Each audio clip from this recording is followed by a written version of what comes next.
Good morning, good afternoon, good evening, wherever you are, whenever you are. Hello. Thank you for watching my videos. It's Mike Radman, May 30th, 2010. BP oil spill. I've included a link here to a live feed provided via the PBS YouTube site. And yes, indeed, there seems to be an awful lot of oil flowing out of there. Now, of course, the official estimate was 5,000 barrels a day. Well, they've since bumped that up slightly. Currently, in the last couple of days, they have increased the estimate from somewhere to 12,000 to possibly 18,000. And I've included an article here from the Telegraph. BP disaster, worst oil spill in U.S. history, turns seas into a dead zone. Okay, we'll get back to that in a second. Now, one of the other things, of course, is that these estimates are estimates. They're guessing. It's just a big guessing game. They don't want to freak people out, of course. Currently, the lower end is 12,000 barrels per day. The higher end, 18 or 19,000 barrels a day, is actually not as high as some of the predictions. A second team used a different method, came up with a range of 12,000 to 25,000 barrels a day.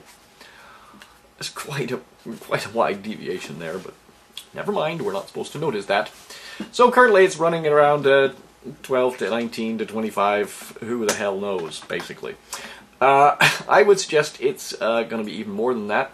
I've included a link here from the worst oil spill ever was from an oil rig in the Gulf of Mexico, the Ixtoc, I believe it's pronounced, Ixtoc I.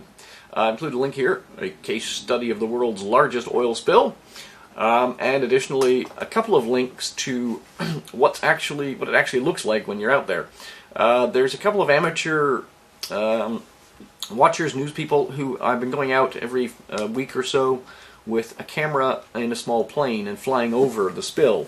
Now the first video, which I've linked here of course, BP The Source from the 7th of May, effectively showing you what's really happening and how far this oil slick actually is.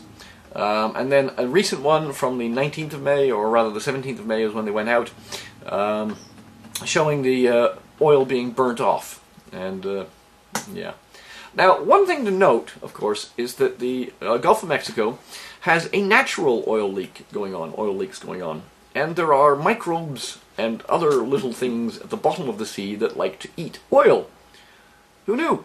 I've included a link here from the Seattle Times with regards to the outcome of the Ixtoc spill back in 1979, and how they discovered that it didn't kill off quite as much as they thought it would, and indeed the intertidal zone returned to normal after a couple of years. Now, of course, there's a big difference between these two oil drilling rigs.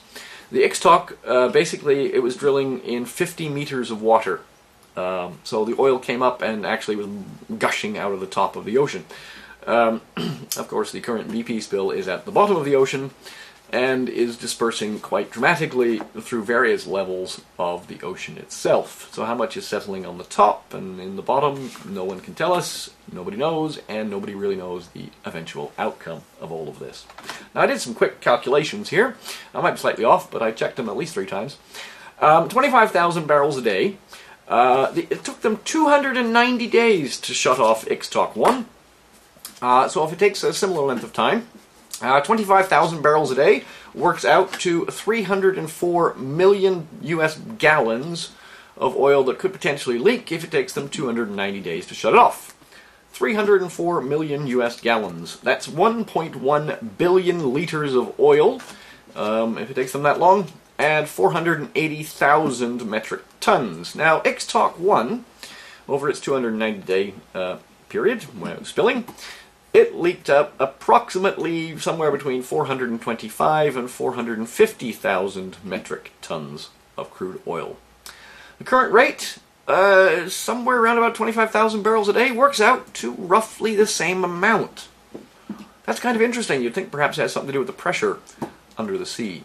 So, of the oil under the sea. So perhaps the 25,000 barrels a day is not too far off. That would be my guess. Okay, what are we going to do about this? Of course, there are many different ways that we could potentially handle the situation.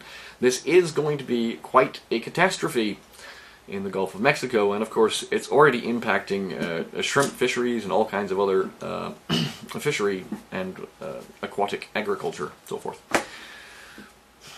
It's not looking promising. Okay, peace, love, understanding, think about things. They're not telling you everything. Bye.